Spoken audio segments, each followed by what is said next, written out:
സംസ്ഥാനത്ത് ചെറിയ തോതിൽ കോവിഡ് പോസിറ്റീവ് കേസുകൾ ഉയരുന്ന സാഹചര്യത്തിൽ പ്രതിരോധ നടപടികളുമായി ആരോഗ്യവകുപ്പ് കോവിഡ് കേസുകൾ വർദ്ധിക്കാതിരിക്കുന്നതിനായി പ്രത്യേക മാർഗനിർദ്ദേശം ആരോഗ്യവകുപ്പ് പുറത്തിറക്കിയിരിക്കുകയാണ്. പനിയുമായി ചികിത്സ തേടുന്നവർക്ക് കോവിഡ് ലക്ഷണങ്ങളുണ്ടോയെന്ന് പരിശോധിക്കണമെന്നും രോഗം ഗുരുതരമാകാൻ സാധ്യതയുള്ളവർക്ക് മാസ്ക് നിർബന്ധമാണെന്നും ആരോഗ്യവകുപ്പ് ഇറക്കിയ മാർഗനിർദ്ദേശത്തിൽ പറയുന്നു. ലക്ഷണങ്ങളോടെ ആശുപത്രിയിൽ എത്തുന്നവർക്ക് ആന്റിജൻ ടെസ്റ്റ് ചെയ്യണം. ഫലം നെഗറ്റീവ് ആണെന്നുണ്ടെങ്കിൽ RT-PCR പരിശോധന നടത്തണം. കോവിഡ് രോഗികളെ ആശുപത്രികളിൽ പ്രത്യേക വാർഡിൽ പാർപ്പിക്കണമെന്നും മാർഗനിർദ്ദേശത്തിൽ പറയുന്നു. ഇതിനിടെ രാജ്യത്താകെയുള്ള കോവിഡ് കേസുകൾ 4000 കടന്നിരിക്കുകയാണ്. രാജ്യത്താകെ 4026 ആയി ഉയർന്നിട്ടുണ്ട്. 24 മണിക്കൂറിനിടെ 65 കേസുകൾ കൂടി റിപ്പോർട്ട് ചെയ്തു. 5 കോവിഡ് മരണവും സ്ഥിരീകരിച്ചിട്ടുണ്ട്. കേരളത്തിൽ 19 പേരാണ് രോഗവിമുക്തരായിട്ടുള്ളത്. ആക്റ്റീവ് കേസുകൾ 1416 ആയിട്ട് കുറഞ്ഞിട്ടുണ്ട്.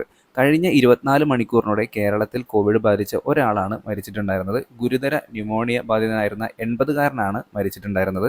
നിലവിൽ രാജ്യത്തെ കോവിഡ് കേസുകളിൽ 35% കേരളത്തിനാണ് ഉള്ളത്. അപ്പോൾ എല്ലാവരും പ്രത്യേകം ശ്രദ്ധിക്കുക. പുതിയ അപ്ഡേറ്റുകൾക്കായിട്ട് നമ്മുടെ ചാനൽ ഇപ്പോൾ തന്നെ സബ്സ്ക്രൈബ് ചെയ്യുക.